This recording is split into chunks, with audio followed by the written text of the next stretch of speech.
आज काम से लौटते हुए मुझे काफ़ी देर हो गई थी। ना जाने कैसे, लेकिन मुझे वक्त का पता ही नहीं चला।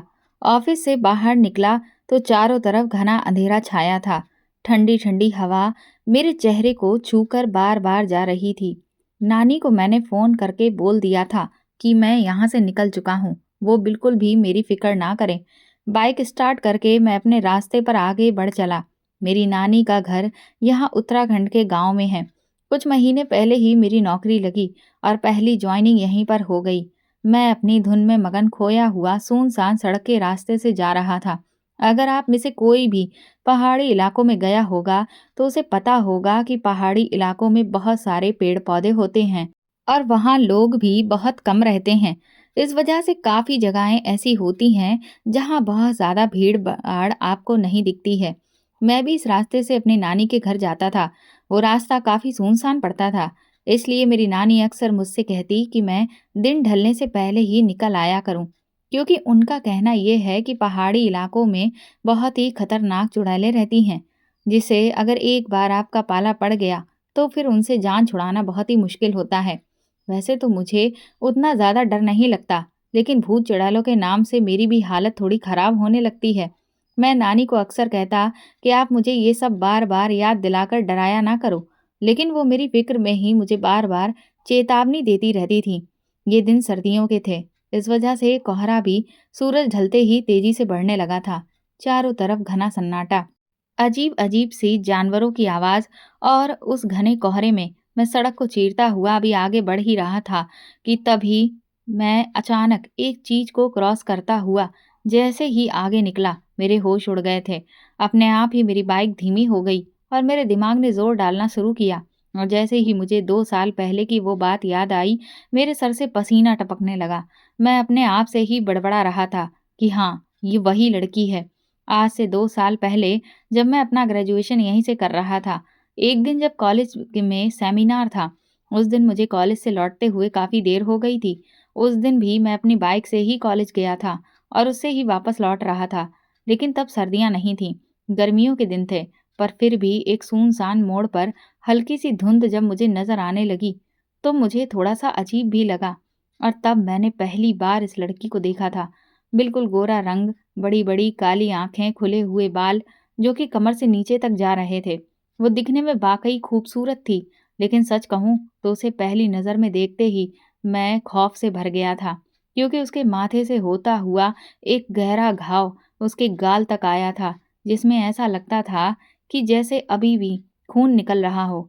हाथ के पास भी एक गहरा कट लगा था और हाथों पर भी अजीब तरह से घाव थे। उसने कपड़े भी बड़े बेढंग के पहन रखे थे। वह बिल्कुल भूत के जैसी खड़ी थी। जैसे ही मेरी नज़र उससे टकराई, मेरी पुतलियाँ भी हिलना भूल गई थीं और वो भी लगातार पलक झपकाए एकटक सिर्फ मुझे ही देखे जा रही थी। उसकी आँखों की गहराई, उसके चेहरे पर बने वो जख्म के निशान, ऐसा लग रहा था कि जैसे मैंने साक्षात कोई भूतनी ही देख ली हो। उसे देखते ही मेरे मन में सबसे पहला ख़्याल यही था और मैं बुरी तरह से चौंक गया था। मैंने कुछ देर बाद खुद को थोड़ी तसल्ली देते हुए बाइक से पीछे पलटकर उसके पैरों की तरफ देखना चाहा, लेकिन मुझे उसके पैर दिखाई ही नहीं दिए। लेकिन वो लड़की अभी भी सिर्फ मुझे ही खामोशी से देखती चली जा रही थी। हालांकि मैं उसे क्रॉस करता हुआ आगे निकल आया था, पर मुझे इतनी ज़ोर से डर लग रहा था जिसे मैं बयां नहीं कर सकता। नानी की वो चुड़ैल वाली बातें मेरे दिमाग में कौंध गईं। मुझे बार-बार ऐसा लग रहा था कि जैसे मेरी बाइक के पीछे कोई बैठा है। उस दिन जब मैं घर पहुंचा तो बुरी तरह से हाँफ रहा था और पसीने से तरबतर था। मेरी नानी, मामा-मामी मेरी ऐसी हालत देखकर घबरा गए थे। पहले तो मैंने सोचा कि मैं उन्हें बता दूं कि आज मैंने रास्ते में क्या देखा, लेकिन फिर मुझे ये लगा कि वैसे ही ये लोग मेरी इतनी फिक्र करते हैं और मुझे बहुत ज़्यादा बाहर निकलने भी नहीं देते। अगर मैंने सच बता दिया, फिर तो मुझ पर और भी ज़्यादा पाबंदियां लग जाएंगी। आज मुझे इतनी देर हो गई, लेकिन अब मैं आगे से ख्याल रखूंगा और कभी भी इतनी देर से घर नहीं लौटूंगा। यही सोचकर मैंने बहाना बना दिया कि मेरी थोड़ी तबीयत ठीक नहीं है। खैर, अभी कुछ महीने बीते और ये वाकया धीरे-धीरे मेरे ज़हन से निकल गया। फिर एक दिन जब कॉलेज की तरफ से हम सभी स्टूडेंट्स को पिकनिक पर ले गए थे और हम पिकनिक मनाकर वापस लौट रहे थे, उस वक्त बस में सभी लोग अंताक्षरी खेलने में व्यस्त थे और मैं बस के किनारे शीशे के पास बैठा हुआ सिर्फ इस सब का आनंद ले रहा था कि तभी अचानक मेरी नज़र फिर से उसी लड़की पर पड़ी, जिसे देखते ही मेरे रोंगटे खड़े हो गए थे। आज तकरीबन मैंने उसे कई महीनों के बाद देखा था, लेकिन आज भी उसका वो घाव बिल्कुल ताज़ा था। वैसा ही उसका हाथ कटा हुआ था, उसके चेहरे पर भी वही निशान और ठीक उसी तरह से उसकी आंखें फैली हुईं। उसने भी मुझे देख लिया था और वो बिना पलक झपकाए आज भी मुझे घूर रही थी। हालांकि मैं उस वक्त ढेर सारे लोगों से घिरा था, इसलिए मुझे डरने की ज़रूरत नहीं थी, पर फिर भी डर की वजह से मेरा थूक तक सूख गया था। मैंने बस में जब नज़र दौड़ाई तो मुझे ऐसा लगा कि जैसे या तो किसी को उस लड़की पर ध्यान ही नहीं गया है या फिर वो लड़की किसी को दिखाई ही नहीं दी, सिवाय मेरे। उस दिन के बाद से मुझे वो लड़की नहीं दिखी थी, लेकिन मेरे मन में वो हर वक्त चलती थी और मैं यही सोचता था कि क्या वो जिंदा थी या फिर चुड़ैल थी। जब भी मैं खुद को समझाता कि नहीं, वो एक जिंदा लड़की थी, तो मैं यही सोचता कि अगर वो जिंदा थी तो इतने महीनों बाद भी उसका वो घाव ताज़ा कैसे था। नानी बताती हैं कि जो लोग मर जाते हैं और मरने से पहले उनके शरीर पर जो भी घाव होते हैं, वो मरने के बाद हमेशा ताज़ा ही दिखते हैं। और ठीक यही चीज़ मैंने उस लड़की के साथ देखी थी। मुझे डर लगने लगा, कहीं ऐसा तो नहीं कि वो लड़की मेरे पीछे पड़ गई हो। और अगर वो जिंदा थी तो फिर वो कौन थी और उसके इतने गहरे घाव कैसे थे, जो कि इतने महीनों बाद भी ठीक ही नहीं हो रहे थे। वो उस सुनसान सड़क पर आखिर क्यों खड़ी हुई थी? कई महीनों तक मैं इन सवालों से घिरा रहा। फिर धीरे धीरे मैं अपनी लाइफ में व्यस्त हो गया और आज फिर से वही हादसा मेरे साथ दोहराया गया। आज तो मेरी रूह ही कांप रही थी और उसकी वजह ये थी कि आज 2 साल से भी शायद ऊपर हो गया हो, लेकिन आज भी उस लड़की के वो घाव बिल्कुल ताज़ा दिख रहे थे। भला ये एक इंसान के मामले में कैसे मुमकिन हो सकता था? इतने साल बाद वो लड़की मुझे फिर दिखाई दी। इसका मतलब साफ था कि या तो वो मेरा पीछा कर रही थी या मेरा इंतज़ार। लेकिन आखिर क्यों? वो आज भी मुझे ठीक वैसे ही घूर रही थी, जैसे पहले की 2 मुलाकातों में घूर रही थी। कुछ महीनों तक वह लड़की मुझे नहीं दिखी। शायद इसलिए क्योंकि मैं भी इस बात का ख़्याल रख रहा था कि मैं सूरज ढलने से पहले ही घर लौट जाऊँ। लेकिन उसकी शख्सियत को लेकर मेरे दिमाग में हर वक़्त उलझन चलती रहती थी और मुझे अपने सवालों के जवाब चाहिए थे। लेकिन मैंने कभी सपने में भी नहीं सोचा था कि मुझे मेरे सवालों के जवाब इस तरह से मिलेंगे कि मेरी रूह ही कांप जाएगी। उस दिन मेरे दोस्त का जन्मदिन था और वो एक छोटी सी पार्टी देने के लिए हम लोगों को एक पॉइंट पर लेकर गया। दरअसल पहाड़ी इलाकों में बहुत सारे फेमस पॉइंट्स होते हैं जहाँ कई लोग घूमने भी आते हैं, लेकिन वो पॉइंट्स बहुत खतरनाक भी होते हैं क्योंकि वहाँ गहरी खाइयाँ होती हैं। पार्टी खत्म होने के बाद मेरे दोस्त वापस लौट गए थे और मैं उस दिन पैदल ही वापस घर जा रहा था कि तभी मैंने एक लड़की को देखा जो नीचे खाई के बिल्कुल किनारे पर खड़ी हुई थी।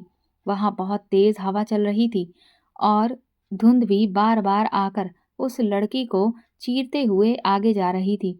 उसके बाल हवा में लहरा रहे थे, लेकिन वो टस से मस नहीं हो रही थी।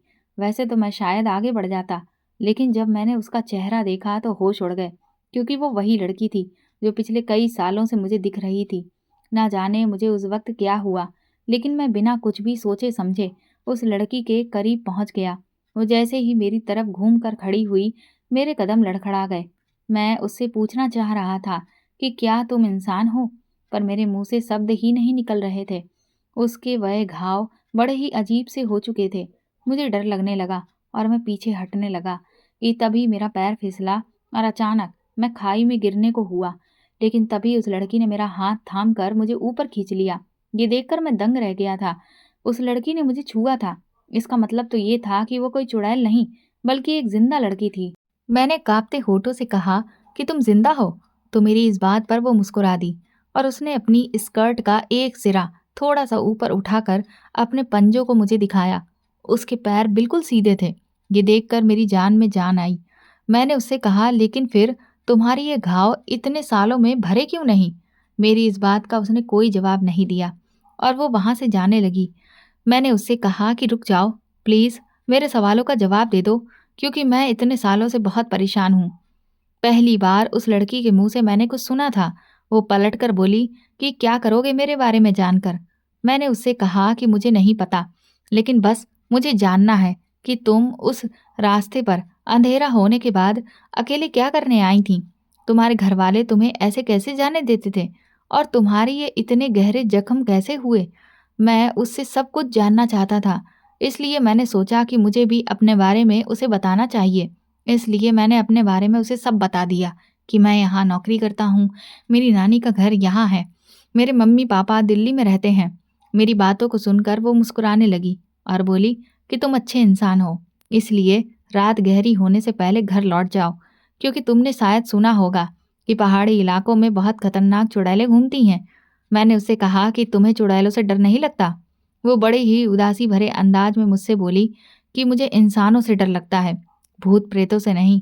इतना कहकर वो जैसे ही आगे बढ़ी, मैंने उसका हाथ पकड़ लिया और उसके जख्मों को छूकर महसूस करने की कोशिश कर रहा था। ना जाने क्यों, लेकिन उसके जख्म देखकर मेरी आंखों में आंसू आ गए। मैंने उससे कहा कि तुमने डॉक्टर को क्यों नहीं दिखाया? क्या तुम्हारे पास पैसे नहीं हैं? अगर ऐसी बात है तो तुम मेरे साथ चलो, मैं अभी तुम्हें डॉक्टर के पास लेकर चलता हूँ। वो लड़की कहने लगी, तुम मेरी इतनी फिक्र क्यों कर रहे हो? मैं तो सालों से इन जख्मों के साथ ही जी रही हूँ। तब तो ये हमेशा हरे भरे ही रहते थे, लेकिन देखो अब तो ये सूखने लगे हैं। वाकई में 2 साल तक उसके जख्म हरे रहे, लेकिन अब सूख रहे थे। आखिर ये पहेली क्या थी? उसकी इस बात का मैंने कोई भी जवाब नहीं दिया और उसे तुरंत ही मैं अपने साथ एक छोटे से क्लिनिक में लेकर गया। वो डॉक्टर भी उस लड़की के घाव देखकर दंग रह गए थे। उन्होंने कुछ इंजेक्शन उस लड़की को लगाए और कुछ दवाइयाँ दी, जिससे वह जख्म बहुत जल्दी सूख सकें और उनके दाग भी मिट सकें। हम जब क्लिनिक से बाहर निकले तो वो लड़की कहने लगी कि आज तक सिर्फ मुझे जख्म देने वाले ही मिले थे। आज पहली बार कोई उन जख्मों पर मरहम लगाने वाला मिला है। मैंने उसका एक हाथ अपने हाथ में लिया और रिक्वेस्ट करते हुए उससे कहा कि मुझे तुम्हारे बारे में सब जानना है। इसके बाद वह मुझे पास के ही एक पार्क में लेकर गई और कहने लगी कि ठीक है, आज मैं तुम्हें अपनी पूरी कहानी सुनाती हूँ। मेरा नाम कविता है। मैं अपने भाई बहनों में सबसे बड़ी थी। मेरी उम्र 16 साल थी। हम छोटे से गांव में एक कच्चे घर में रहते थे। मेरी माँ दूसरों के घरों में जाकर काम किया करती थी। मेरी माँ को गुर्दे की तकलीफ थी, लेकिन हमारे पास उनके इलाज के लिए पैसे ही नहीं थे। जब भी वो मेरे पापा से अपने इलाज के लिए पैसे मांगती, तो पापा उनसे कहते कि उनके पास माँ को देने के लिए कुछ भी नहीं है।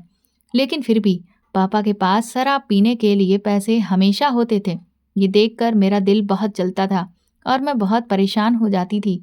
मेरी माँ की हालत ऐसी हो गई थी कि अब उन्हें अस्पताल में भर्ती करने की ज़रूरत थी, लेकिन ना तो किसी का ध्यान उनकी तरफ था और ना ही वो खुद कुछ भी कहती थी। एक इंसान जब कहता है कि मुझे दर्द है, तो जाहिर है कि उसे दर्द की दवा दी जानी चाहिए, लेकिन दर्द छुपाने वालों को तो दवा नहीं मिलती। मेरी माँ भी तो ऐसी ही थी। वो कहती थी कि वो ठीक है और हमारे लिए काम करती थी। मेरे पापा अच्छे थे, लेकिन उन्हें शराब की बहुत बुरी लत लग गई थी, जिस वजह से उन्हें शराब के आगे और कुछ दिखाई ही नहीं देता था। मेरी एक छोटी बहन और एक भाई था। मेरी माँ एक दिन गुर्दे की बीमारी के चलते इस दुनिया से चल बसी। अब उनके बाद मुझे ही पूरे घर की जिम्मेदारी संभालनी पड़ रही थी। जब मेरी माँ जिंदा थी या बीमार थी, तब भी सारे घर का काम मैं ही करती थी, लेकिन फिर भी मुझे थकावट नहीं होती थी। मुझे इतना बुरा नहीं लगता था, मेरा दिमाग ठीक रहता था, मुझे गुस्सा भी नहीं आता था। लेकिन जब से मेरी माँ इस दुनिया से गई थी, मुझे सब कुछ बहुत मुश्किल लगने लगा था। अब भी मैं वही काम कर रही थी, लेकिन फिर भी मुझे अपनी माँ की बहुत याद आती थी। इस बात से ये अंदाजा लगाया जा सकता है कि किसी अपने का सहारा होना ही बहुत होता है, चाहे उन्होंने आपका हाथ पकड़ा हो या ना पकड़ा हो। उनका आपके घर में आपके साथ मौजूद होना ही आपके जीवन में एक बहुत बड़ी बात होती है। कुछ समय बीत गया तो एक दिन पापा ने मुझे बताया कि गांव की मालकिन मुझे शहर में किसी के घर काम पर रखवा सकती हैं। वहां पर तनख्वाह भी अच्छी मिलेगी और महीने में 5 दिन की छुट्टी भी मिल जाएगी। मैं अपने भाई बहनों के लिए ये काम करने को तैयार हो गई। पहले तो मैं उन्हें छोड़कर जाना नहीं चाहती थी, पर मेरे पापा ने कहा कि वो उन्हें संभाल लेंगे। मेरी छोटी बहन उतनी ही बड़ी थी जितनी मैं थी और मैंने सारे घर का काम संभाला था, क्योंकि उनके काम करना तो एक अलग बात थी, लेकिन अगर उनके लिए खाने को कुछ भी ना होता तो फिर मैं क्या पकाकर उन्हें देती। इसलिए सोचा कि पहले खाने का इंतजाम करना पड़ेगा और यही सबसे ज़्यादा ज़रूरी है। अब मुझे ही हर हाल में उन्हें सँभालना था और सबसे पहले उनके पेट की भूख मिटाने के लिए मेरे पास पैसे भी होने चाहिए थे। उस समय मुझे ये पता नहीं था कि पापा के पास पैसे रहते थे और वो अपनी शराब पैसों से खरीद लेते थे।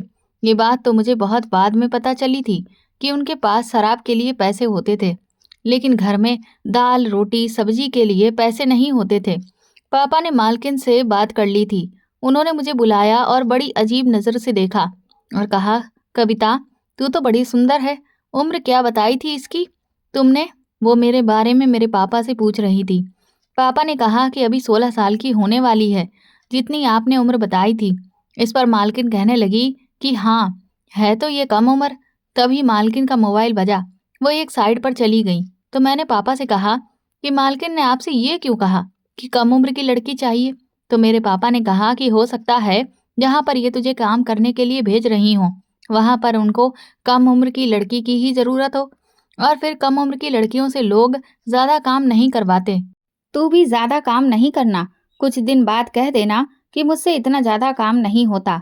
मैंने कहा कि ये क्या बात है पापा? आप मुझे ये क्या सिखा रहे हैं?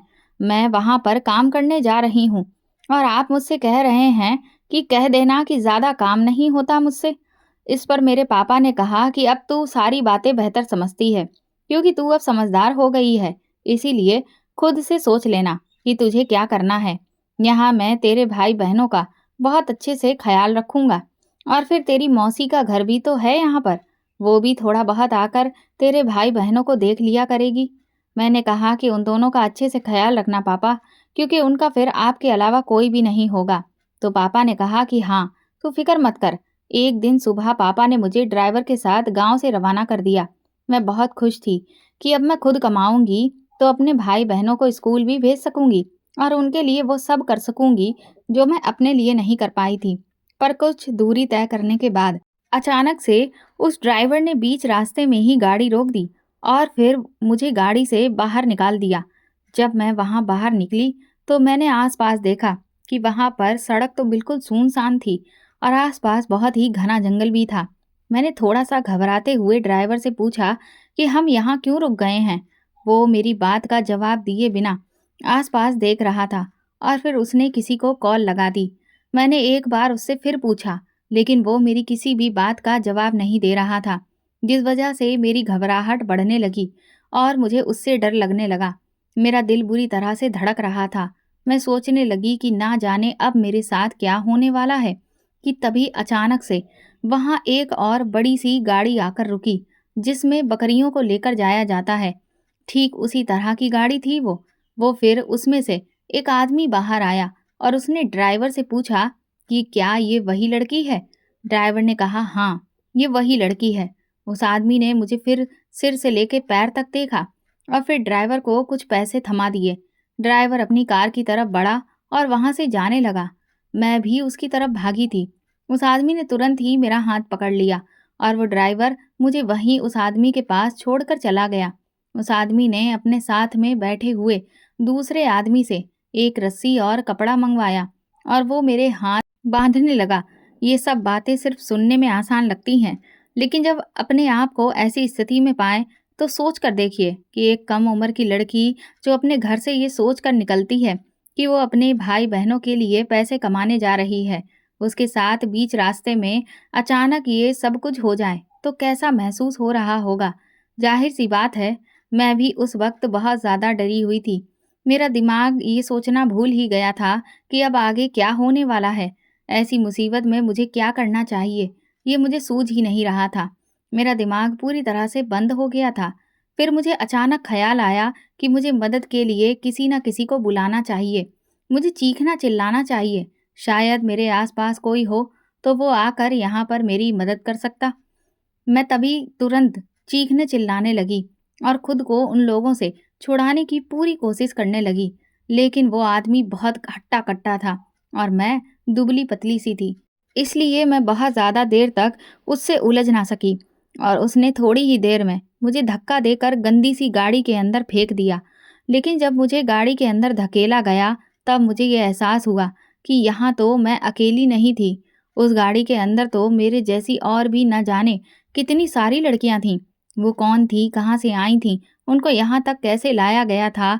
क्या मेरे साथ जो भी हुआ, उनके साथ भी बिल्कुल वही किया गया था? और अब आगे हमारे साथ में क्या होने वाला था? इस सब के बारे में मुझे कोई अंदाजा नहीं था, लेकिन ये सारे सवाल मेरे दिमाग में घूम रहे थे। हम सब लड़कियों की हालत बिल्कुल एक जैसी थी। हमारे हाथ बंधे हुए थे, मुंह में भी कपड़ा डालकर हमारी जुबान को बंद करवाया गया था। हम सब लड़कियों के साथ जानवरों के जैसा बुरा सलूक करके वहां पर हमें डाला गया था। गाड़ी अपनी पूरी रफ्तार से चल रही थी। कभी हम गाड़ी की दीवारों से टकराते, तो कभी एक दूसरे से। हम सब ही लगभग भूख प्यास से तड़प रहे थे कि तभी अचानक गाड़ी रुक गई। हम लोगों को जिस बेदर्दी से गाड़ी में डाला गया था, ठीक वैसे ही निकाला भी गया और फिर हमारे हाथों को खोलकर हमें एक लाइन में बिठा दिया गया। न जाने अब हमारे साथ क्या होने वाला था। वो 3 लोग थे और हम लगभग 15 लड़कियां थीं। हम सब लड़कियां बहुत डरी हुई थीं कि पता नहीं आगे अब क्या होगा, कि अचानक वहां एक बहुत ही महंगी और बड़ी कार आकर रुकी और उसमें से एक आदमी बाहर आया और फिर उस आदमी ने कुछ ऐसा कहा जिसे सुनकर मैं दंग रह गई थी। उसने कहा कि इसको मेरे साथ भेजो। उसकी उंगली इस वक्त मेरी तरफ थी, जिसे देखकर मेरी रूह कांप गई थी। मैं तुरंत ही चिल्लाने लगी कि मैं नहीं जाना चाहती। वो आदमी देखने में कोई सेठ लग रहा था। मैं बार बार कह रही थी कि मुझे इसके साथ नहीं जाना, क्योंकि मैं अकेली नहीं रहना चाहती थी। वो लड़कियां भी तो मेरे जैसी ही थीं, जो उनके साथ होना था, मेरे साथ भी वही होना था। लेकिन ये लोग मुझे अलग से कहाँ पर लेकर जा रहे थे। इस वजह से मुझे बहुत डर लग रहा था। मैं जैसे तैसे अपने डर को छुपाकर और हिम्मत दिखाने की कोशिश कर रही थी और बार बार डटकर कह रही थी कि मुझे इसके साथ नहीं जाना। मेरी इस बात पर वो सेठ मुझसे कहने लगा कि मेरे साथ आ जाओ तो फायदे में रहोगी। पहले तो मुझे उसकी बात पर यकीन नहीं हुआ, लेकिन जब उसने मुझे बेटा कहकर प्यार से बुलाया तो मैं एकदम से चौंक गई। हम मासूम लड़कियां ये समझती हैं कि जब कोई बूढ़ा इंसान आपको बेटी कहकर बुलाता है तो वो आपको बेटी समझता भी है, लेकिन हकीकत ये है, ये ज़रूरी नहीं है कि उसकी जुबान पर जो है वही उसके मन में भी हो। और ये बात हर लड़की को अच्छे से समझ लेनी चाहिए कि बाप सिर्फ वही होता है जिसके साथ आपका खून का रिश्ता होता है। बाकी सारे आपके लिए सिर्फ मर्द होते हैं। मर्दों के लिए औरत सिर्फ एक खिलौना होती है। जब मन किया खेल लिया और जब मन किया तो फेंक दिया। उसकी बात से मेरे मन को थोड़ी तसल्ली मिली और इसीलिए मैं आगे बढ़ी। उसकी कार में बैठ गई। वो मुझे अपने घर ले आया और वहां फिर मुझे एक अधेड़ उम्र की नौकरानी दिखाई। उस सेठ ने मुझे उस नौकरानी से मिलवाया और कहा, आज से ये तेरे साथ ही काम करेगी। इसका मतलब ये था कि मुझे इस घर की नौकरानी बनाया जा रहा था, जिससे मुझे कोई भी आपत्ति नहीं थी, क्योंकि मैं अपने घर से भी तो यही काम करने के लिए ही निकली थी। मुझे कौन सी बहुत ज़्यादा पढ़ाई करवाई गई थी जब मैं कोई और नौकरी करती। मुझे तो वैसे भी यही सब कुछ करना था, या तो कोई मेहनत का काम या फिर कोई नौकरानी का काम। अब सेठ अगर मुझे से ये काम करवा रहे थे तो इसमें मुझे कोई भी परेशानी नहीं थी, लेकिन मुझे समझ नहीं आ रहा था कि फिर वो सब क्या था कि हमें उस गाड़ी में इस तरह से फेंक दिया गया। और वो बाकी की लड़कियां कौन थीं, कैसे आई थीं और कहाँ से लाई गई थीं, उनके साथ क्या होगा, और सिर्फ अलग से मुझे यहाँ पर क्यों लाया गया, सिर्फ मैं ही यहाँ पर क्यों आई, उस बूढ़े आदमी ने मुझे ही क्यों चुना। मेरे मन में बार बार यही सब सवाल आ रहे थे, जिनको लेकर मैं सच में डूबी हुई थी। तभी अचानक वो सेठ मुझसे बोला कि तेरा नाम कविता है ना? मैंने कहा हाँ। तो वो कहने लगा कि बस आज से ये तेरा घर है, पर तुझे इस औरत की हर बात माननी है। उसके बाद वो सेठ उस औरत से कुछ बातें करने लगा। कहने लगा कि इसे खाना खिलाओ और इसके कपड़े जूते लत्तों का भी इंतजाम करो। फिर इतना कहकर वो सेठ वहां से चला गया। उस औरत ने मुझे खाना खिलाया और मैं बेखबर होकर सो गई। अब मैं वहां ही रहने लगी। मैं बहुत अच्छा खाना बनाती थी और उस सेठ साहब को मेरे हाथ का खाना बहुत पसंद आया था। धीरे धीरे दिन बीत रहे थे और मैं देखती थी कि वो मेरा बहुत ख्याल भी रखते थे। मुझे वहां रहते हुए अब लगभग 3 हफ्ते हो गए थे। सेठ साहब कहते थे कि वह मुझे मेरे काम की तनख्वाह भी देंगे और मुझे मेरे गांव भी जाने देंगे। एक शाम को मैं हॉल में खड़े होकर सब चीज़ों की सफाई कर रही थी कि तभी अचानक से मेरा हाथ लगने से वहां के टेबल पर रखा हुआ एक बड़ा ही महंगा शोपीस मुझसे गिर गया। वो बड़ा ही कीमती लग रहा था, जिसे देख मैं बुरी तरह से घबरा गई और उसके टुकड़ों को उठाने लगी कि तभी मेरी नज़र सेठ पर पड़ी। मुझे उस सेठ ने देख लिया था, क्योंकि वो दरवाजे पर ही खड़ा हुआ था। मैं तुरंत ही उससे माफ़ी मांगने लगी, क्योंकि मैं बहुत बुरी तरह से डर गई थी। लेकिन वो सेठ मेरी तरफ गुस्से से आगे बढ़ा और मुझे हाथ पकड़कर अपने कमरे में ले जाने लगा। मैं उससे बार-बार गिड़गिड़ाकर कह रही थी कि मुझे माफ़ कर दीजिए सेठ साहब, मैं आगे से पूरा ख़्याल रखूँगी और ये गलती अब दोबारा नहीं करूँगी। लेकिन सेठ साहब ने नहीं सुना और वो मुझे कमरे में ले गए और कमरे का दरवाज़ा बंद कर दिया। मुझे लगा था कि मुझे एक महँगे शोपीस को तोड़ने की सज़ा मिलेगी, पर असलियत ये थी कि मुझे इस बात की सज़ा मिली थी कि मैं एक लड़की थी। सेठ साहब ने मुझसे मेरी सबसे कीमती चीज़ को छीन लिया था। मैं सारी रात ज़मीन पर पड़ी रही और बिल्कुल पत्थर सी हो गई थी और अपनी आँखों से छत को लगातार देखती रही, क्योंकि मैं तो बर्बाद हो गई थी। अब भला मेरी ज़िंदगी का क्या मकसद था? मेरी आँखों में बार-बार मेरे भाई-बहनों की शक्ल आ रही थी, जिनके लिए मैं कुछ करने के लिए घर से निकली थी। लेकिन सफ़र की शुरुआत पर ही मेरे साथ इतना बड़ा हादसा हो गया था। अब मैं क्या करती? सुबह वही आदमी वहाँ आया जिसने मुझे ड्राइवर से खरीदा था और फिर मुझे अपनी गाड़ी में बिठाकर वहाँ से ले गया। दरअसल वो आदमी सेठ साहब का भाई था। मुझे सेठ साहब पहले दिन से ही अपने घर में सिर्फ मुझसे अपना मतलब पूरा करने के लिए ही लाए थे। जब मुझे वहाँ से लेकर जाया जा रहा था, तभी उस घर की वो नौकरानी मेरे पास आई। लेकिन इससे पहले कि वो मुझे कुछ बोलती, मैंने गुस्से में उससे कहा कि तुम जानती थी ना कि मैं सिर्फ बलि का बकरा बनाकर यहाँ पर लाई गई हूँ। तुम्हें ये बात पहले दिन से ही पता थी। अगर तुम चाहती तो तुम मुझे बचा सकती थी, लेकिन तुमने ऐसा कुछ भी नहीं किया। मैं तुम्हें कभी भी माफ़ नहीं करूँगी और भगवान से दिन-रात प्रार्थना करूँगी कि भगवान भी तुम्हें कभी माफ़ ना करे। मैंने उसकी कोई भी बात नहीं सुनी और कार में जाकर बैठ गई। कभी-कभी ज़िंदगी आपको ऐसे रास्तों से गुजार देती है, जहाँ से गुजरने के बारे में आपने कभी सोचा भी नहीं होगा और आप भी तब अपनी ज़िंदगी में होने वाले हादसों को देखकर हैरान रह जाते हैं। अभी तक मेरी ज़िंदगी में 2-3 बड़े-बड़े तूफ़ान आ चुके थे, जबकि मैं उन लोगों में से थी जो शायद एक तूफ़ान को भी बर्दाश्त नहीं कर सकते थे। पहले मेरी माँ मुझे छोड़कर चली गई और फिर मुझे अपने भाई-बहनों को भी अकेला छोड़ना पड़ा। ये बात भी मैं जानती थी कि ये सब कुछ उस गाँव की मालकिन की वजह से हुआ था। उसने ही ये सब कुछ करवाया था और फिर मेरे साथ जो शुरू किया गया और वह सब कुछ जो मेरे साथ हुआ, अब भला इससे ज़्यादा और भी बुरा क्या हो सकता था? दरअसल जब हमारे साथ कुछ बुरा होता है, तो हमें यही लगता है कि अब भला इससे ज़्यादा और बुरा क्या होगा? लेकिन फिर जब अगली बार उससे भी ज़्यादा बुरा हो जाता है, तो हम हैरान रह जाते हैं। ठीक मेरे साथ भी यही होने वाला था, पर मुझे अभी इसके बारे में पता नहीं था। वो आदमी अब मुझे यहाँ से कहाँ ले जा रहा था और उसके क्या इरादे थे? मुझे इस बात से कोई फ़र्क नहीं पड़ता था। लेकिन जब मैं उस जगह पर पहुँच गई, तो फिर मुझे फ़र्क पड़ने लगा। मुझे पता चला कि पहले तो मैं एक कुएँ में गिरी थी और फिर खाई में और अब तो मेरे आगे नरक आने वाला था। जबकि मैं इतनी मासूम थी कि मैं यही सोचती रही कि उन्होंने मेरी जान बचाकर मुझे ज़िंदगी दी है। वह जो आदमी मुझे वहाँ लेकर आया था, उसका नाम मनोज था। वह मुझे जिस जगह पर लेकर आया, वह जगह बहुत गंदी थी। वहाँ काफ़ी सारे छोटे-छोटे कमरे बने हुए थे। वहाँ की लड़कियों ने अपने चेहरों को मेकअप से पोत रखा था और बड़े ही अजीब से चमकदार तड़क-भड़क वाले कपड़े पहने हुए थे। मनोज ने मुझे एक बड़ी उम्र की औरत के हवाले किया। उस औरत का नाम कांता था। मनोज ने कहा कि ये खास वाली है, समझ गई ना? इसलिए अब ये यहाँ की सबसे कीमती वाली है और इसका अच्छे से ख्याल रखना और कमरा भी दे देना। जिस पर वो कांता कहने लगी कि हाँ, मुझे पता है कि ये खास वाली है, वरना सबको यहाँ पर कमरा नहीं मिलता है और इसको कमरा मिल जाएगा। लेकिन उसमें पहले से ही एक लड़की रहती है।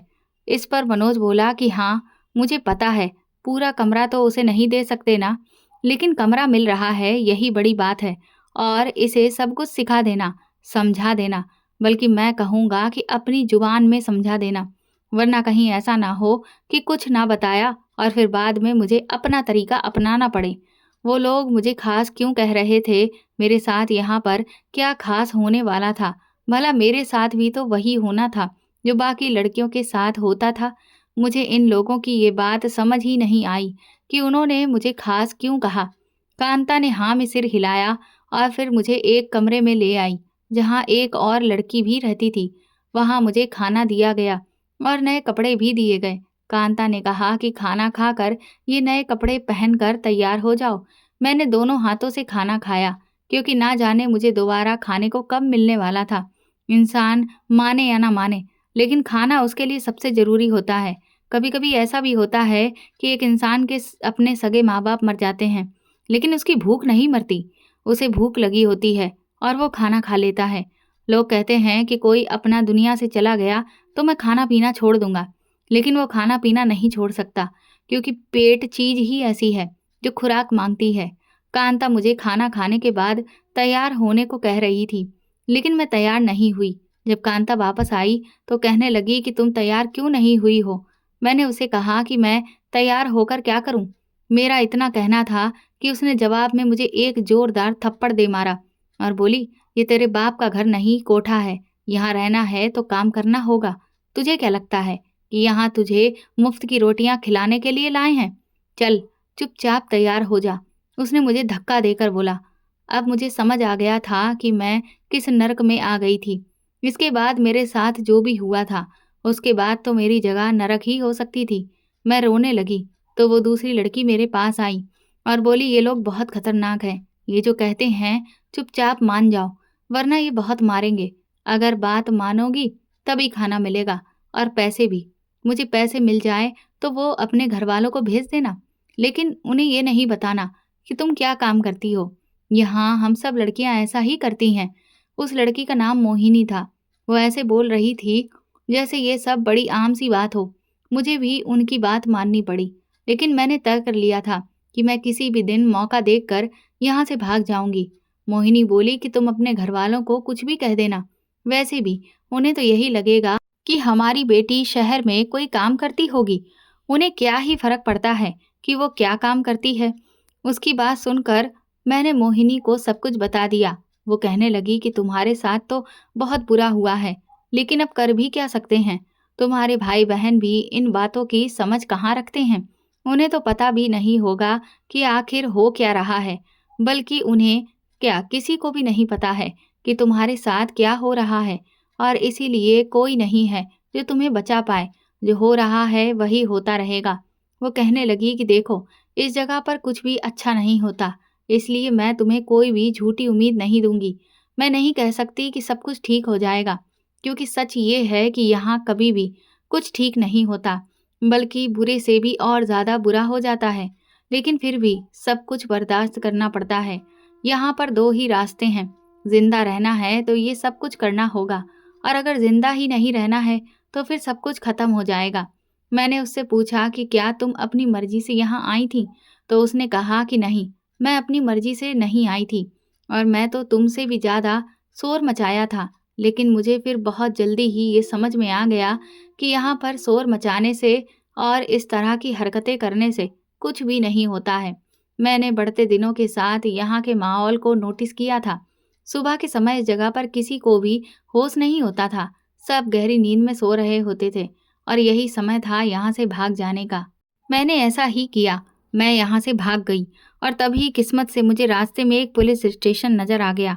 मैं तुरंत ही वहाँ पहुँच गई और जोर जोर से चिल्लाने लगी कि मुझे बचा लो, मुझे कुछ बताना है। वहाँ बैठे पुलिस वालों ने मुझ पर ध्यान दिया और वो सब मेरी बात गौर से सुनने लगे। लेकिन सुनने के बाद वहाँ पर जो पुलिस वाले थे उनमें से एक ने कहा कि तुम अभी यहाँ 5 मिनट रुको, मैं अभी आता हूँ। वो किसी को कॉल करने गया था। 10 मिनट के बाद ही वहाँ पर मनोज आ गया। उसे देखकर मेरी आत्मा ही कांप गई।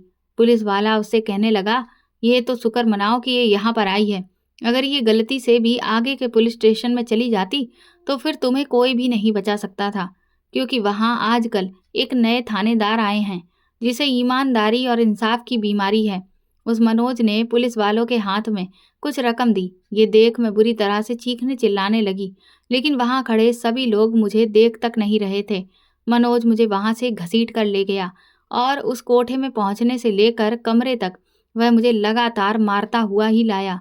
उसने मेरी गैर मौजूदगी में कांता और मोहिनी को भी बहुत मारा था, क्योंकि उन्होंने मुझ पर नज़र क्यों नहीं रखी थी। मैंने देखा कि उनके चेहरों पर भी अभी ताज़ा जख्म थे। कांता मेरी तरफ बढ़ी और मुझे समझाने लगी कि वो भी मेरी तरह ही मजबूर है। वो कहने लगी कि तुम्हारी उम्र की मेरी भी एक बेटी है। ससुराल वालों ने पति की मौत के बाद मुझे घर से निकाल दिया था। अब मैं यहाँ काम करके जैसे तैसे अपनी बेटी को पढ़ा रही हूँ। और ये मोहिनी, इसकी 5 बहनें हैं। ये उनके लिए ही यहाँ पर काम करती है। यहाँ मौजूद हर लड़की की अपनी एक अलग कहानी है। हम सब अपनी मर्जी से ये काम नहीं करते हैं और यहाँ से वापसी का भी कोई रास्ता नहीं है। इसलिए भलाई इसी में है कि तुम भी अपने हालात को मान लो और समझ जाओ कि यही तुम्हारी जिंदगी है। अब मैं अपने जख्मों से तड़प कर उनकी बातें सुन रही थी। मैंने कहा कि मैं तुम सब की तरह ये सब बर्दाश्त नहीं करूंगी। मैं भाग जाऊंगी। मैं एक बार फिर से भाग जाऊंगी। मैं चिल्लाई और मैंने ऐसा ही किया, लेकिन इस बार मैं दरवाजे पर ही पकड़ ली गई। मुझे मनोज ने फिर से जानवरों की तरह मारा और फिर 8 दिन तक मैं एक कमरे में ही पड़ी रही। किसी ने भी मेरे जख्मों पर मरहम नहीं लगाया। बस कभी कांता तो कभी मोहिनी आकर मुझे खाना खिला देती थी। ना जाने मुझे किस बात की सजा मिल रही थी। मैं इतनी बुरी तो नहीं थी। मैं एक आम सी लड़की थी जो अपने भाई बहन की खातिर घर से निकली थी। मेरे पिता को भी बेवकूफ़ बना दिया गया था और मुझे भी। मेरा भरोसा तोड़ा गया और उसके बाद मुझे यहाँ भेज दिया गया। मैं यहाँ से भाग जाना चाहती थी, लेकिन अब मुझे खुद भी डर लग रहा था कि कहीं ये लोग मुझे जान से ही ना मार दें। और इसी डर की वजह से मैंने फिर हार मान ली। मैं भी उन सब की तरह अपने हालात को मान चुकी थी और वहाँ चुपचाप काम करने लगी थी। अब मुझे ये भी महसूस होना बंद हो गया था कि मुझ पर जुल्म हो रहा था, क्योंकि हर इंसान की बर्दाश्त की एक हद होती है और जब वो हद पार हो जाती है तो उसे जुल्म जुल्म नहीं लगता। इसीलिए मुझे भी पता नहीं चला कि कब मैं उन लोगों में घुल मिल गई थी। अंधेरे में रहते हुए मैं ये भूल गई थी कि रोशनी कैसी होती है। अब मैं खुद तैयार हो जाती थी। किसी को भी मेरे साथ जबरदस्ती नहीं करनी पड़ती थी। मैं अपना मेकअप भी कर लेती थी और खुद पर परफ्यूम भी लगाती थी। बाहर सड़क पर बाकी लड़कियों के साथ मैं खुद खड़ी हो जाती थी। वो लोग जैसा करते थे मैं भी वैसा ही करती थी। जो लड़कियां इस काम में परफेक्ट हो जाती हैं उन्हें कोठों से निकाल कर सड़कों पर भी भेजा जाता है, ताकि और भी नए नए और अमीर ग्राहक मिल सकें। इसलिए मैं भी सड़क पर रात को खड़े होकर खुद का प्रदर्शन करती थी। तुम्हें देखने में ऐसा लगता था कि मैं उस वक्त अकेली होती थी, जबकि ऐसा नहीं है। हमारे साथ कोई ना कोई ऐसा जरूर होता था जो हम पर नज़र रख सके, लेकिन हाँ, वो आसपास ही कहीं छुपा होता था। ये सब करने से मुझे समय पर खाना मिल जाता था, जिसे मैं बहुत खुशी से खाती थी और कुछ पैसे भी मिल जाते थे। वहाँ आने वाले लोगों में कुछ ऐसे लोग भी थे जो मुझे छुपाकर पैसे देते थे, क्योंकि बहुत ज़्यादा खुश हो जाते थे वो। इन पैसों के बारे में मैं कांता को भी नहीं बताती थी और उन्हें चुपचाप अपने पास ही रख लेती थी। मैंने ज़िंदगी में कभी 1 रुपया भी नहीं कमाया था। अब मैं लेकिन इतने सारे पैसे कमा रही थी। मुझे यकीन नहीं हो रहा था कि मेरे पास अब पैसे ही पैसे हैं। मैं इनसे क्या कुछ नहीं खरीद सकती थी। जो अब तक मैंने हमेशा चाहा था, वो सब कुछ फिर एक दिन मेरे अंधेरे कमरे में मुझे एक आदमी नजर आया। वो जब कमरे में आया तो मैं पत्थर बनी बैठी थी। मेरे लिए वो एक कस्टमर ही था। उसने दरवाज़ा बंद किया और मुझसे मेरा नाम पूछने लगा। बोला, तुम कौन हो, कहाँ से आई हो? लेकिन मैंने उसकी बात का कोई जवाब नहीं दिया। फिर उसने कमरे की दीवार पर कुछ लगा दिया। न जाने वो क्या था। उसने फिर से पलट कर देखा और मेरा नाम पूछा। मुझे गुस्सा आ गया। मैंने कहा, क्या करोगे तुम मेरा नाम जानकर?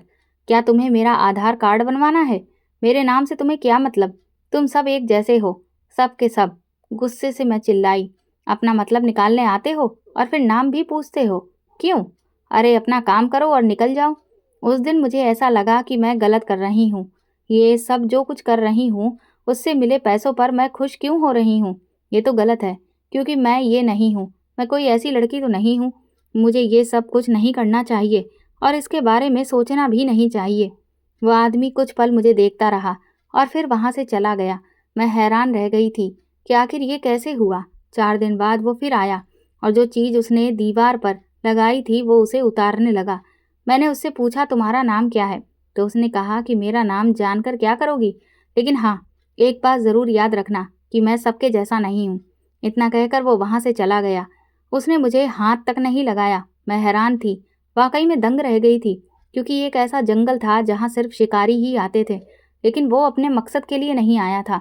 उसने मेरे पैसे भी दिए थे, मेरी कीमत भी अदा की थी, लेकिन फिर भी उसने अपना मकसद पूरा नहीं किया था।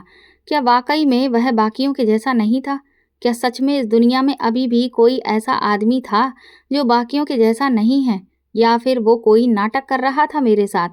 फिर मुझे लगने लगा कि जैसे वो आया ही नहीं था। मुझे तो ऐसा वहम हो रहा है, क्योंकि मुझे किसी ऐसे ही इंसान की तलाश थी।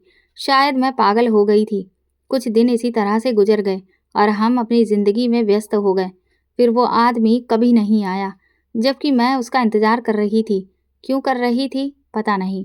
उस दिन के बाद वहां पुलिस की रेड पड़ी तो कोठा चलाने वाले हंसने लगे और बोले कि इस तरह की रेड तो पहले भी बहुत बार पड़ी है, इसलिए डरने की कोई ज़रूरत नहीं है। कुछ भी नहीं होगा, हम सब बच जाएंगे और ये साबित कर देंगे कि ये कोई कोठा नहीं बल्कि लड़कियों का हॉस्टल है, क्योंकि ये सारी ही लड़कियां खुद गवाही देती थीं, क्योंकि उनके पास रहने के लिए और यहाँ करने के लिए कोई काम ही नहीं था। कहते हैं कि ये ज़माना पहले आपको मजबूर बनाता है और फिर आपकी मजबूरी का फ़ायदा उठाता है। हम सबके साथ भी यही हुआ था। अगर हम लौट कर वापस भी जाते तो हमारे घर वाले भी हमें कभी नहीं अपनाते। कोई हमसे शादी नहीं करता। समाज में हर कोई हमें बुरी नज़र से ही देखता। कोई भी पुरुष हमें अपनाता नहीं। ना तो कोई हमें रहने के लिए मकान देता और ना ही कोई काम। तो फिर हम कहाँ जाते? अपना पेट कैसे पालते और क्या करते? लोग बड़ी आसानी से ये बात कह देते हैं कि इस तरह की जिंदगी जीने से तो अच्छा ये है कि जान ही दे दो। लेकिन क्या सच में अपनी जान देना इतना आसान होता है क्या? हमारा दिल जीने के लिए नहीं करता। जिंदगी में चाहे 1000 कांटे हों, लेकिन फिर भी वो मौत से तो बेहतर ही लगती है। मनोज और कांता सबको पुलिस पकड़ कर ले गई। सेठ साहब इस कारोबार के मुखिया थे। उनका कहना था कि ये कोई कोठा नहीं, एक हॉस्टल है जहाँ लड़कियां रहती हैं। फिर अदालत में केस चला और सेठ साहब और उनके आदमी अभी भी पूरे आत्मविश्वास से यही कहते रहे कि इस बार भी वो बच जाएंगे। लेकिन उन्हें ये नहीं पता था कि इस बार केस बहुत मजबूत था और गवाह भी ज़्यादा थे। फिर मुझे एक सेंटर में लेकर आया गया और मुझसे सारी बातें पूछी गईं। मैं अदालत में सब कुछ सच सच बता दिया, लेकिन उन्होंने कहा कि ये सिर्फ 16 साल की लड़की है और इसकी गवाही किसी काम की नहीं। वो आदमी जो मेरे कमरे में आया था, उस आदमी का नाम अमर था। वो एक वकील था। उसने अदालत में जज के सामने एक वीडियो पेश किया जो सिर्फ जज साहब ने ही देखा। वो उस दिन मेरे कमरे में कैमरा लगाने ही आया था और इस बात की खबर कांता को भी थी। उस दिन कांता ने भी गवाही दी, लेकिन सबसे अहम गवाही दी उस औरत ने जो उस सेठ साहब के घर में काम करती थी। उसने बताया कि सेठ यही काम करता है और अक्सर कम उम्र की लड़कियों को घर लाता है और फिर उन्हें कोठे में भेज देता है, और ये सिलसिला कई सालों से जारी है। उस औरत की गवाही सबसे ज़्यादा महत्वपूर्ण थी, जो हमारे बहुत काम आई, और फिर फैसला हमारे पक्ष में हुआ और उस जगह को बंद करवा दिया गया। सेठ साहब और मनोज को जेल हो गई थी। सारी लड़कियों को ट्रस्ट के हवाले कर दिया गया। अमर ने बताया कि जिस दिन मैं पुलिस स्टेशन आई थी और वहां पर चिल्लाकर सबको सच बता रही थी, उस दिन वहां अमर का एक जासूस बैठा था और उसने ये सारी बातें सुन ली। उसी दिन ये प्लान बनाया गया कि हम लोगों को कैसे उस दलदल से निकालना है। मैंने अमर का धन्यवाद दिया। हम सब लड़कियों को ट्रस्ट में डाला गया, जहां हमारी देखभाल बहुत अच्छे तरीके से की जाती है और हमें पढ़ाया भी जाता है। अमर हमेशा हमसे मिलने भी आता है। एक दिन मैं वहीं पर बैठकर खाना खा रही थी कि तभी मेरे दोनों बहन भाई मेरी तरफ बढ़े। मैं उन्हें देखकर हैरान रह गई और उन्हें गले से लगाकर रोने लगी। मैंने देखा कि उन्हें अमर ही लेकर आया था। मैंने उसका एक बार फिर से धन्यवाद दिया और पूछा कि मेरे पापा कहाँ हैं, वो साथ में क्यों नहीं आए। उसने बताया कि तुम्हारे पापा जेल में हैं। ये सुनकर मैं हैरान रह गई। मैंने कहा कि मेरे पापा जेल में क्यों हैं, उन्हें जेल में किसने डाला? उनकी तबीयत भी खराब रहती थी, उन्हें जेल से निकालो। मैं बुरी तरह से तड़पने लगी। मेरे पिताजी जेल में क्या कर रहे थे? जब अमर ने हमारी इतनी मदद की तो वह मेरी थोड़ी और मदद भी कर सकते थे। मेरे पापा को वो जेल से निकाल सकते थे। मैंने उनसे मिन्नतें करना शुरू कर दिया कि आप मेरे पापा को बाहर निकाल दो, लेकिन तब उसने मुझे ऐसी बात बताई कि मेरे पैरों तले से ज़मीन निकल गई। मैंने कभी सपने में भी नहीं सोचा था, और सच कहूँ तो मैं अपने उस अतीत के बारे में अब बिल्कुल भी नहीं सुनना चाहती थी जो मेरे साथ हो चुका था। अमर ने बताया कि मुझे उस ड्राइवर ने नहीं बेचा था, बल्कि मुझे मेरे पापा ने ही बेचा था। उस गांव की मालकिन के हाथों बेच दिया था उन्होंने। मालकिन ने फिर मुझे सेठ साहब के आदमियों को बेच दिया। ये सुनकर मेरे पैरों तले से ज़मीन निकल गई। मेरे पापा ने मुझे अपनी शराब की लत के लिए बेच दिया था। अब मेरे भाई बहन मेरे पास थे। मुझे उस ट्रस्ट में खाना बनाने का काम मिल गया और मैं वहीं रहने लगी। मैंने अपने भाई बहनों को स्कूल में एडमिशन दिला दिया है और अब मैं वहाँ स्कूल में ही रहती हूँ। मैं अपनी ज़िंदगी से यही सीखा है कि इस दुनिया में जहाँ मेरे पापा, मालकिन, मनोज और सेठ साहब जैसे बुरे लोग हैं, वहीं अमर के जैसे अच्छे लोग भी हैं और कांता और मोहिनी के जैसे मजबूर लोग भी हैं। लेकिन अगर हम मजबूर लोग हिम्मत करें तो इन बुरे लोगों से जीत सकते हैं, जैसे उस सेठ साहब के घर में काम करने वाली नौकरानी ने हिम्मत की। मैंने उस नौकरानी को माफ़ कर दिया था। अब वो भी मेरे साथ ही रहती है। वैसे भी उसकी भी गलती नहीं थी, वो भी तो मजबूर थी और मजबूरी इंसान से क्या कुछ नहीं करवा देती है। अब मैं आज़ाद हूँ, लेकिन फिर भी मुझे सुकून ही नहीं मिलता और इस सुकून की तलाश में ही मैं यहाँ वहाँ भटकती रहती हूँ, क्योंकि मेरा वह बुरा अतीत मेरा पीछा ही नहीं छोड़ता। मैं कभी कभी यही सोचती हूँ कि मैंने ऐसे कौन से बुरे कर्म किए थे जो मेरे जीवन में सब कुछ इतना बुरा ही हुआ। मुझे कभी कोई प्यार करने वाला क्यों नहीं मिला। कविता की पूरी कहानी सुनकर मेरी आंखों से आंसू रुकने का नाम नहीं ले रहे थे। मैंने उससे कहा कि तुमने कम उम्र में ही बहुत कुछ झेल लिया, लेकिन सच कहूँ तो तुम बहुत हिम्मत वाली हो, क्योंकि हम जैसे लोग जो अपने घरों में आराम से रह रहे हैं, जिन्हें सारी सुख सुविधाएं मिल रही हैं, माँ बाप का प्यार मिल रहा है, वो कभी सोच भी नहीं सकते कि ये दुनिया इतनी बेरहम है और हम इतने भाग्यशाली। लेकिन मुझे एक बात समझ नहीं आई कि तुम्हारी ये घाव कभी भरते क्यों नहीं थे। तो कविता ने बताया कि वो मनोज हमेशा मेरे इन घावों को बार बार कुरेद देता था ताकि मैं हद से ज़्यादा तकलीफ से गुजरूं। उस दिन के बाद से मेरी और कविता की मुलाकातें बढ़ती चली गईं। मुझे पता भी नहीं चला कि कब मैं कविता से प्यार करने लगा और इसीलिए फिर एक दिन मैंने उसका हाथ थाम लिया। वो पहले तो इनकार करती रही, लेकिन जब उसने मेरी आंखों में अपने लिए सच्चा प्यार देखा तो फिर वो भी मान गई। मैंने अपने घर में कभी भी कविता की असली सच्चाई नहीं बताई, सिर्फ यही कहा कि वो एक अनाथ है, क्योंकि ये समाज कितना भी आगे क्यों ना बढ़ जाए, लेकिन एक ऐसी जगह से आई हुई लड़की को कोई नहीं अपनाना चाहता, जबकि इन्हीं जगहों पर जाने वाले मर्दों को हर रोज अपने घर में पूरा आदर सत्कार मिलता है और ना ही उनके घर वाले और ना समाज उन्हें नीची नज़रों से देखते हैं। कविता अभी भी ट्रस्ट में नौकरी करती है क्योंकि वो अपने दम पर अपने भाई बहनों को पढ़ाना लिखाना चाहती है।